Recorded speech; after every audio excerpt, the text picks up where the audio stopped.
Bagaimana kesehatan mental kita bisa terguncang akibat ekonomi Indonesia yang gak baik-baik aja. Mulai dari masalah judol, pinjol, pay later, bahkan PPN 12% di tahun 2025 membuat masyarakat kita semakin terhimpit. Selamat datang di podcast Jurnal Psikologi.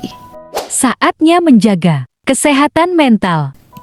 Kita ketahui bahwa belakangan ini maraknya judi online, pinjaman online, atau pinjol, dan pay later itu udah memperparah keadaan kita atau masyarakat kita pada saat ini. Ditambah sekarang adanya kenaikan PPN 12% di tahun 2025. Gimana kondisi kita pada saat ini gitu? Kesehatan mental kita tuh gimana? Apa dampaknya di tahun 2025? Apakah akan mencapai generasi emas di tahun 2045? Judi online belakangan ini marak ya terjadi di kalangan masyarakat Indonesia. Mungkin kita dulu mendengarnya lewat berita, tapi sekarang orang terdekat kita bahkan juga nyatanya pernah bermain, bahkan ada juga yang kecanduan. Hal ini karena kemudahan akses dan iming-iming keuntungan besar membuat masyarakat kita terjerumus dan bahkan sampai kecanduan. Selain dosa nih ya, judi online juga jelas sebuah tipuan semata. Parahnya, masyarakat kita sulit untuk keluar dari masalah ini. Rasa-rasanya mereka selalu ingin terus mengulang dan bermain kembali. Emang godaan banget ya. Belum lagi nih, si pinjol atau pinjaman online. Layanan pinjaman uang berbasis teknologi memperparah keadaan ekonomi masyarakat kita. Bukan benar-benar tertolong, tapi malah terjerambak dan bahkan seperti lingkaran setan. Kenapa? Nyatanya, banyak yang menggunakan pinjol ini bukan cuma untuk kebutuhan sehari-hari, melainkan juga untuk judi online. Astagfirullah, bela-belain pinjol untuk judi. Udah judi lalu riba. Belum lagi kalau gagal bayar atau galbay. Mereka secara mentally udah pasti kena. Kenapa? Ya karena DC kan terus berdatangan gitu ya. Bahkan juga kayak meneror orang-orang sekitarnya. Mungkin bisa keluarga gitu ya, atau bahkan kayak teman kita, teman kerja bahkan gitu ya. Itu mungkin akan mengancam kita juga gitu, jadi kayak bikin malu kita sendiri gitu. Emang gak mudah dan pasti punya rasa kekhawatiran. Judi kalah gitu, pinjol juga ngancam ya, sulit gitu. Mungkin yang ngalamin ini rasanya kayak menyeramkan dan bikin gak nyaman, kayak perasaan risau, sedih, cemas, bahkan akhirnya kayak malas untuk beraktivitas. Iya kalau bekerja, atau kalau enggak, atau bahkan berhenti bekerja gara-gara judol dan juga pinjol gitu ya. Kita emang harus melek nih sama ini. Generasi kita itu harus benar-benar melek sama penggunaan pinjol. Meskipun pinjol ini menawarkan kemudahan dan kecepatan, tapi kita mesti ingat gitu bahwa ini resikonya juga tinggi, punya bunga yang tinggi ya kan, dan praktik penagihan yang agresif tentunya. Dan baiknya ini dihindari ya.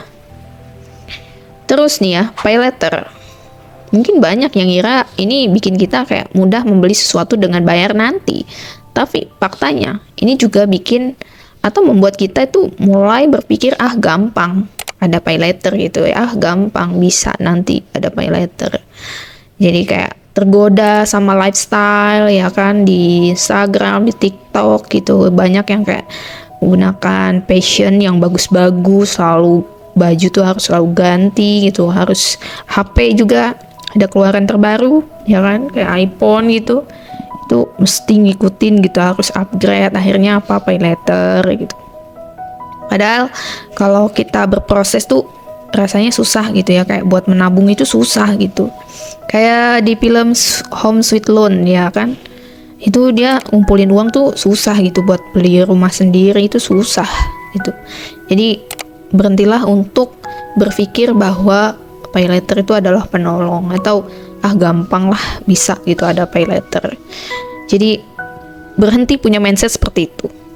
Jadinya kalau kamu kerja itu tiap gajian tuh cuma buat bayar pay letter gitu. Jadi kayak kerja terus gitu, udah capek-capek, perjalanan yang juga nggak mudah, belum lagi kayak dimarahin atasan gitu, rekan kerja yang nggak nyaman gitu. Pas gajian bukan buat nikmatin sendiri atau keluarga gitu, tapi akhirnya cuma buat bayar pay letter itu.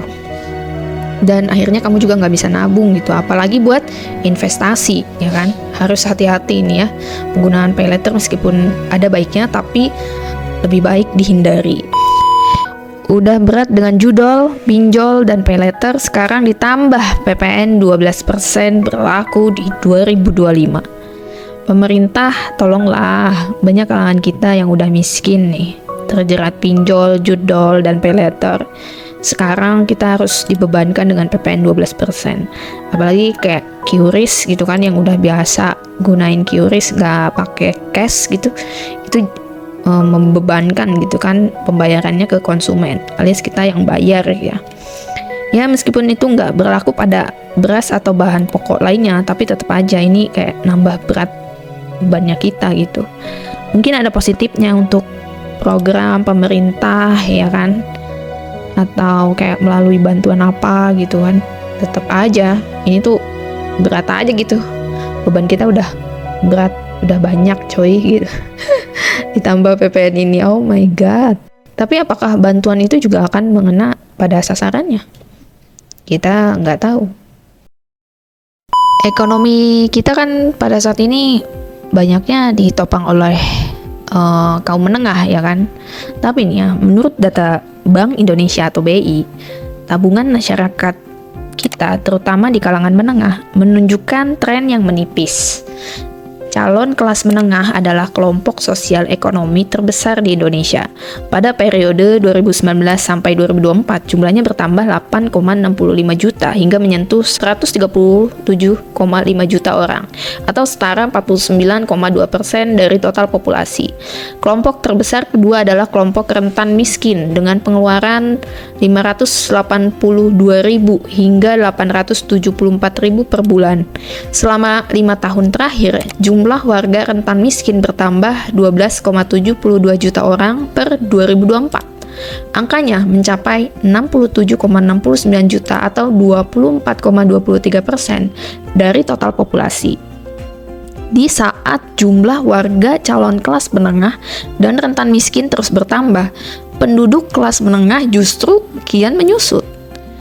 Sepanjang 2019 sampai 2024, warga kelas menengah berkurang 9,48 juta orang menjadi hanya 47,85 juta. Kini proporsinya hanya 17,13% dari total populasi, turun dari 21,45% pada 5 tahun silam. Tekanan ekonomi yang bertubi-tubi ini berdampak signifikan terhadap kesehatan mental, terutama bagi generasi Gen Z yang baru memasuki dunia kerja dan kelas menengah yang harus menanggung beban keluarga. Beberapa dampak yang mungkin timbul ya, bisa jadi kita mengalami stres dan kecemasan, khawatir gitu akan kondisi keuangan kita, nggak mampu membayar utang, ketidakpastian ekonomi, dan ini bikin kita stres gitu ya, atau kecemasan yang bisa berlebihan. Terus bisa juga depresi, tekanan finansial yang berkepanjangan dapat berujung pada depresi. Mungkin ditandai sama perasaan sedih, putus asa, atau kehilangan minat untuk aktivitas sehari-hari seperti yang tadi kita paparkan. Gangguan tidur, stres ya kan, mikirin utang nih, gimana nih cara untuk bayarnya. Sampai nggak bisa tidur gitu, kualitas tidurnya itu jadi terganggu, bisa insomnia atau bahkan mimpi buruk ya kan, diteror sama pinjol. Masalah hubungan ya kan, bisa jadi konflik nih antar keluarga gitu ya, akibat finansial yang memburuk gitu. Emang nggak bagus ya. Terus ditambah perilaku kita juga beresiko. Dalam beberapa kasus, tekanan ekonomi dapat mendorong seseorang untuk melakukan perilaku beresiko, seperti berjudi lebih banyak atau mengambil pinjaman baru untuk menutupi utang lama, atau gali lubang tutup lubang. Tentunya, para ahli psikologi menekankan pentingnya menjaga kesehatan mental di tengah tekanan ekonomi. Dukungan sosial, manajemen keuangan yang baik, dan akses ke layanan kesehatan mental itu sangat dibutuhkan. Lalu, apa yang bisa kita lakukan? Tentu, pertama kita harus punya manajemen keuangan yang baik. Buat anggaran yang realistis, catat pengeluaran, dan prioritaskan kebutuhan. Hindari utang untuk konsumtif ya, yang nggak perlu. Hindari juga pinjol, pay later, itu hindari gitu. Kalau bisa ya belajar untuk frugal living gitu ya, nggak harus membeli sesuatu yang bersifat lifestyle gitu. Kalau masih ada ya pakai aja dulu yang itu. Juga ya dalam menggunakan teknologi, apalagi nih judi online gitu ya, ini sangat-sangat harus diwaspadai. Jangan sampai kita mencobanya apalagi meneruskannya ya. Terus ketiga, kita harus cari bantuan profesional. Jangan ragu untuk mencari bantuan, baik itu ke psikolog atau konselor atau psikiater jika merasa kesulitan untuk mengatasi stres kamu atau menyalurkan cerita kamu gitu. Keempat, kamu juga perlu ya untuk dukungan sosial. Mulailah bercerita atau mekomunikasikan masalah finansialmu kepada pasangan kamu, pada orang tuamu gitu, agar mencari jalan keluarnya. Yang terakhir, kamu perlu untuk meningkatkan pengetahuan kamu ya mengenai edukasi keuangan. Ini penting sih. Jangan berhenti untuk selalu mau belajar gitu, dan mau tahu lebih mengenai manajemen keuangan. Tekanan ekonomi memang berat, tetapi kita tidak sendirian. Dengan manajemen keuangan yang baik, dukungan sosial, dan kesadaran akan pentingnya kesehatan mental, kita bisa melewati masa-masa sulit ini. Jangan ragu juga untuk cari bantuan profesional. Terus tingkatkan skill dan juga pengetahuan tentang manajemen keuangan. Hindari judol, pay later, atau pinjol ya. Itu sebaik-baiknya kita gunakan dengan baik apa yang sudah kita dapatkan dari hasil gaji kita. So, sampai jumpa di podcast selanjutnya. Bye-bye.